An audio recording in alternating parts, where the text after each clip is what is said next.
¿Estás ahí? ¿Estás a bordo de AM550? ¿Estás a bordo de 24/7 Noticias?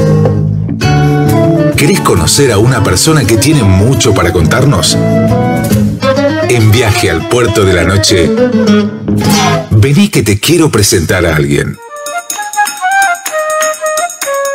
Tulio, la primera pregunta que se me ocurre es, en toda su trayectoria, usted aplicó la ciencia, el ingenio, pero también el sentido común, ¿o no? Y bueno, creo que hubo un poquito de todo, ¿no? Ajá.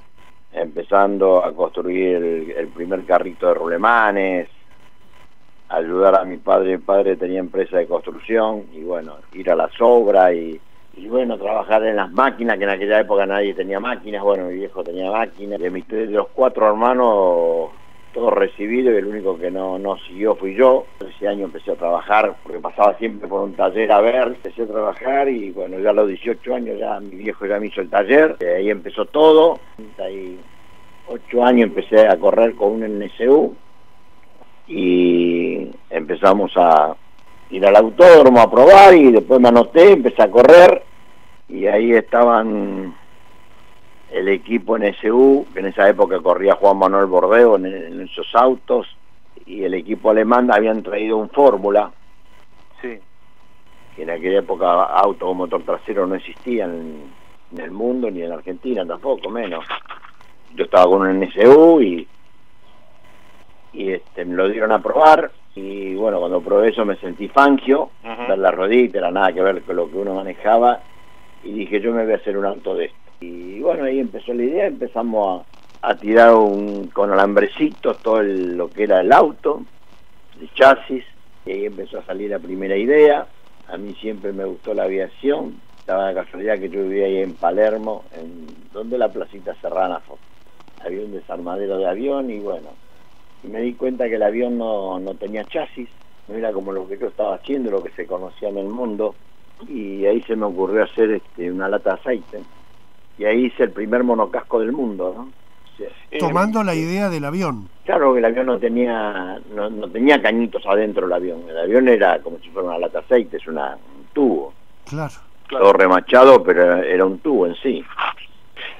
Tulio, contá la anécdota que realmente es muy jugosa. Bueno, tenés muchas anécdotas, pero cuando fueron a probar tu primer autito, el autódromo de Buenos Aires no se podía utilizar y lo hicieron las pruebas en una autopista. ¿Y qué pasó con eso?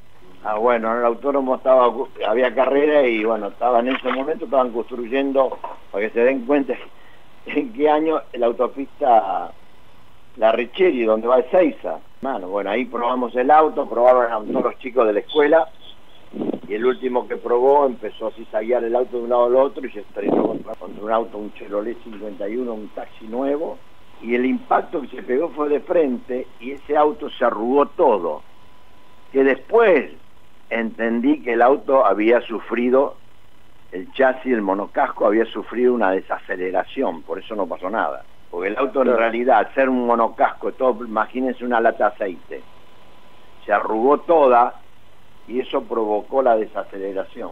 Todo el auto era de chapa, y eso cumplió, se torció así como una banana, pero todo arrugado. Claro, absorbió el impacto.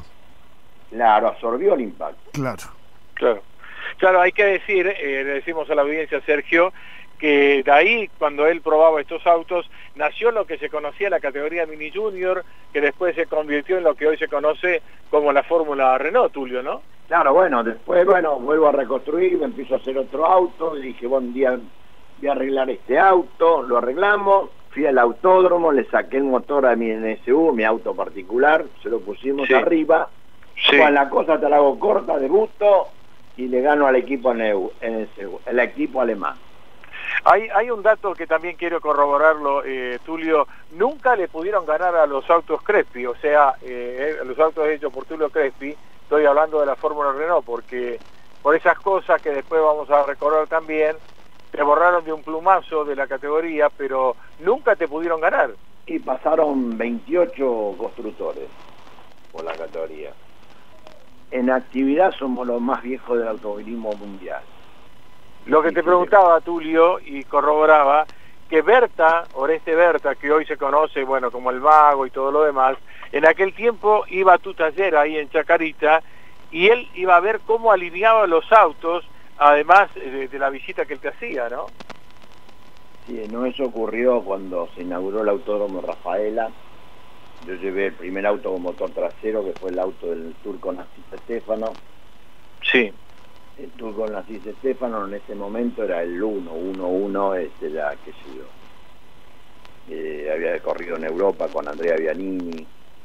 Claro. Y bueno, el único que se quedó ahí viendo cómo alineaba el auto.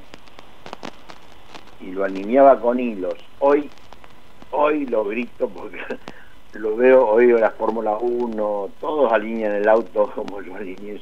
En esa época alineaba los autos.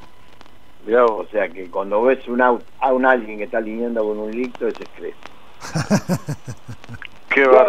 Una de las cosas que nunca tuve, no sé, pero bueno, nunca tuve una fábrica atrás mío, nunca tuve que alguien contara esto. En esa época no existía, calcula que no existían los frenos a disco, no existían las rótulas, no existían las llantas de aluminio. Y en todo eso que te estoy nombrando, fui el pionero en haber puesto en los autos eso, ¿no? Tulio, yo le escuché una vez una anécdota en una entrevista de cuando se empieza a relacionar con el turismo de carretera, que creo que Oscar Aventín le lleva a la 2, y me gustaría escuchar cómo encontró las jaulas, cómo se las arregló con la amortiguación y con los tapizados. No, la primera anécdota que vamos a... Primero viene todo esto antes, que donde Oreste Berta me venía a ver cuando yo hago el auto del Turco Narcis con el Torino. Fue el primer Torino que se modificó. Ajá. Narcis Stéfano corría con un Torino, se pega una piña ahí en el paredón del autódromo, y ahí el reglamento permitía ciertas cosas. Entonces, yo el auto lo corto todo, le bajo el techo, queda a 1 metro de altura todo el auto, inclinamos el parabrisas, y mirá vos, le corro motor y caja 30 centímetros hacia atrás, o sea, le doy una distribución de peso. Te hablo de cuando se empezaron con los Torinos, ¿eh? Sí, sí. Claro, sí. Y bueno, le hacemos la salida de radiador por adelante, que fíjense que las libres lo tienen, pues eso era la trompa de... Yo le vendo una trompa en ese momento a ellos, a Berta, y venía con Eduardo Copelo cuando Copelo recién, ¿no? Se quedaba en la vereda, me acuerdo, allá en Chacarita, los que conocieron esta vez Chacarita, se quedaba en la vereda Copelo y bueno, y Berta entraba, ¿no? Esas eran las trompas, Tulio, que tenían la salida del radiador por arriba, digamos, ¿no? Claro, eso es la copia de la trompa que yo le había vendido.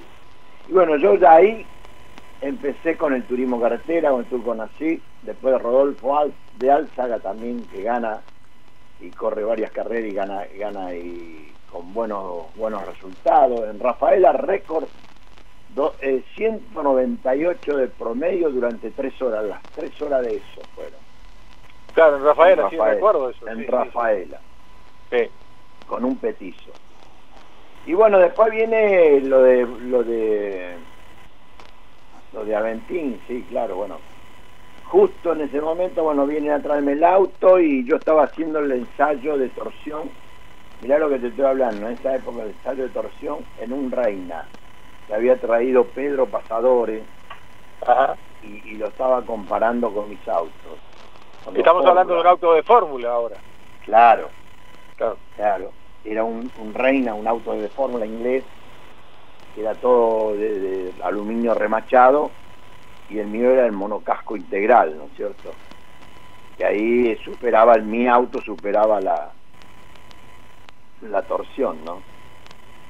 Y bueno, ya le hacemos el ensayo al auto de Aventín, y bueno, las Dodge se retorcían todas. Los que conocen que hacen Dodge ahí para las zonales sabrán que los Dodge se retuercen todo. Uh-huh. Entonces las jaulas antes se usaban como jaulas, abulonada nada más, no era que era por... O sea, no se usaba como estructural como se usa ahora. En aquella Claro, época era medida de seguridad y se ponía una jaula adentro, nada y bueno. Entonces a esa jaula la empecé a soldar toda en la misma carrocería y bueno, sacándole, o sea, no permitiendo que el auto torsionara, ¿no?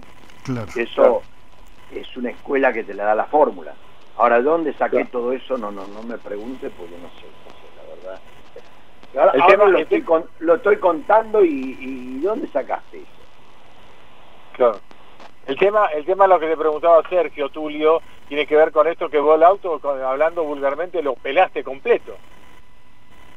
Ah, sí, porque en aquella época iban todos tapizados. Claro. Lo tapizaban como los colectivos, ¿viste? Sí, sí. Esos correctivos, ¿te acuerdas que le hacían todo un cuadradito, no? El tablero, todo claro. tapizado. Claro. Y en el Fórmula, te imaginas lo primero que haces es que el auto no tiene que pesar.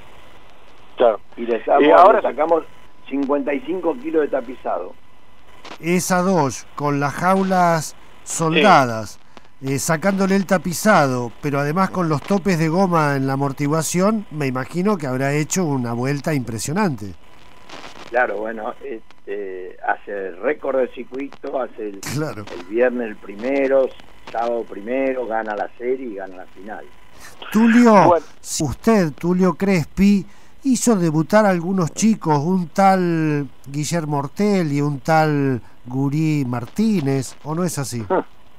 Sí, bueno, Ortelli empezó en la Fórmula y bueno, en ese momento yo hacía el auto de Fabián Acuña, el Flaco Traverso, la Chevrolet Oca, Ajá. de Olavarría el Chueco Romero, el querido Chueco, Carlos Garrido, y no sé si me olvido de algún otro. Entonces una carrera de 1000 kilómetros ahí en Buenos Aires de dos pilotos, lo siento a Fabián Acuña con Ortelli. Imagina cómo convencía al equipo quién era Ortelli. Claro. Aparte Ortelli sonaba como Ortelli. Sí. Como el Ortelli, claro. Sí, como el Ortelli, una anécdota sobre eso a saber.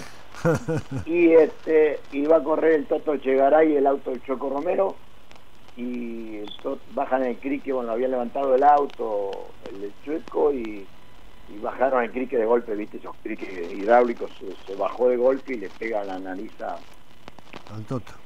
al Toto y se le hincha la cara, qué sé yo. Y Gurí estaba en Buenos Aires para probar un Fórmula 2, sí. Y lo llamo y bueno, debuta el Gurí Martínez también en ese auto, termina ganando Ortelli, segundo el Flaco Traverso, y tercero creo que salió Walter Nando, algo así. Y bueno, la anécdota, me acuerdo que venía ganando el Flaco Traverso y por culpa del equipo, no sé qué pasó, y el Flaco, como siempre, loco, no quería subir al podio, y me acuerdo haberlo agarrado el brazo y llevarlo para arriba a la torre, porque le digo, vos te imaginás para este pibe lo que significa que vos estés al lado de él, lo que era.